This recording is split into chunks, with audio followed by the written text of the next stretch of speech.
Polisi telah menetapkan satu tersangka dalam kasus penganiayaan mahasiswa Sekolah Ilmu Tinggi Pelayaran STIP hingga tewas yang merupakan senior korban. Namun pihak keluarga minta polisi untuk mengusut tuntas kasus penganiayaan ini karena yakin ada tersangka lain pada kasus ini. Aksi kekerasan yang dilakukan kakak kelas terhadap adik kelas di STIP ini bukanlah yang pertama. Kasus serupa sudah berulang kali terjadi. Bagaimana perkembangan penanganan kasus ini? Sudah bergabung bersama kami pakar hukum pidana, Profesor Hipnu Nugroho. Prof. Hipnu, selamat sore. Selamat sore, Pak. Prof. Hipnu?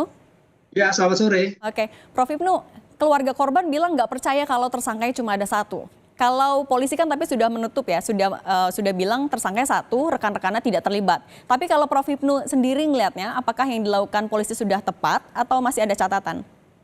Ya, catatan kami begini, Mbak. Ini kan dalam suatu peristiwa penganiayaan berat yang di dalam lokasi pendidikan. Di dalam lokasi pendidikan itu pasti ada suatu peralatan. Apa itu CCTV? Kan gitu.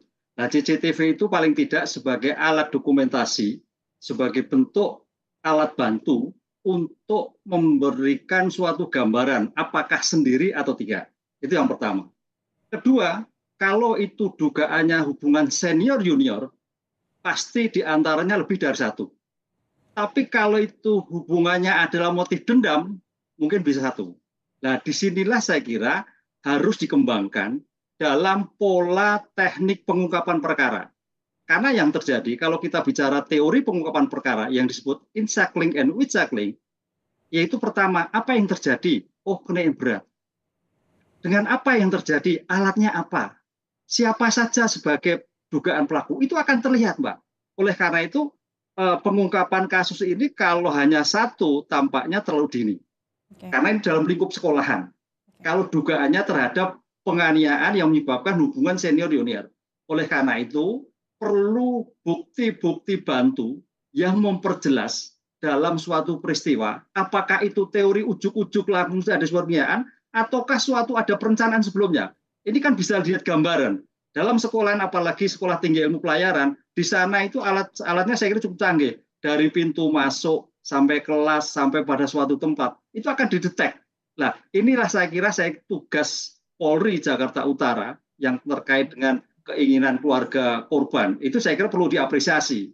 Karena dalam hal suatu hubungan senior junior, apalagi tanda petik kalau kita mahasiswa perponcoan, tidak sekali. Tapi adalah lebih. Ya.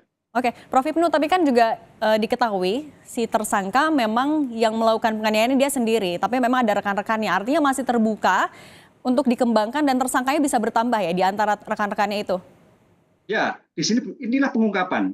Oleh karena itu perlu ilmu bantu pengungkapan, Mbak. Sejauh mana penyidik mengungkapkan bahwa apakah betul dia pelaku.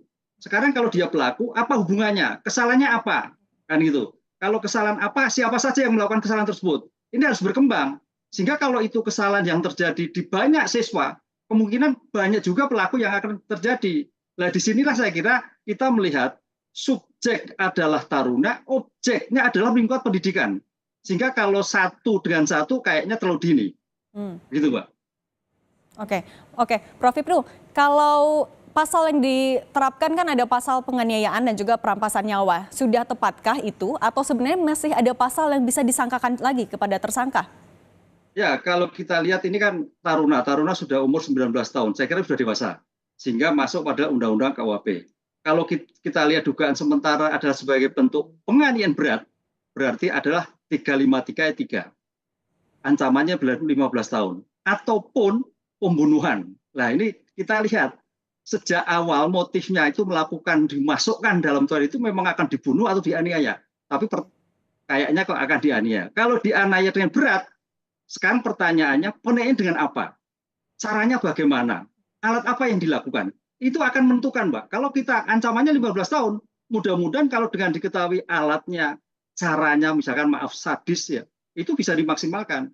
Oleh karena itu, mudah-mudahan dengan hukuman segini, penyidik pun juga melihat penganiayaan dengan kematian itu dengan caranya apa? Karena cara itu akan menentukan berat ringannya. Bukan matinya, tapi cara. Sadis, tidak sadis, penyiksaan, artinya apa? Itulah yang saya ingat dalam suatu pembunuhan ini, sehingga betul-betul menjadikan efek jera bagi calon-calon pelaut yang lain. Kan ini dalam lingkup pendidikan loh, Mbak.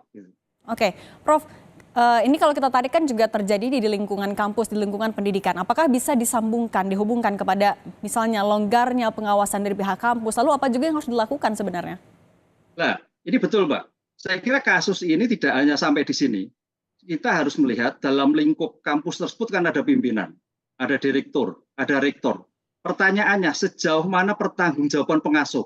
Sejauh mana pertanggungjawaban pembina dalam lingkup asrama, dalam lingkup pendidikan? Karena kalau dalam lingkup pendidikan, itu adalah tanggung jawab pada lingkup pendidikan. Walaupun itu jamnya di luar sekolah, tapi kan asrama. Ini yang harus kita lihat. Jadi aspek pertanggungjawaban itu bedakan dengan aspek pertanggungjawaban mahasiswa yang di luar kampus. Tapi kalau di kampus, saya kira ini penegak hukum juga perlu memperhatikan sebagai bentuk pertanggungjawaban sebagai pimpinan kampus. Apabila kejahatan dilakukan dalam suatu kampus, harus ikut bertanggung jawab. Oke, baik. Profesor Hipnu, terima kasih banyak sudah berbagi pandangannya untuk Kompas Petang. Terima kasih, saya selalu ya, Prof.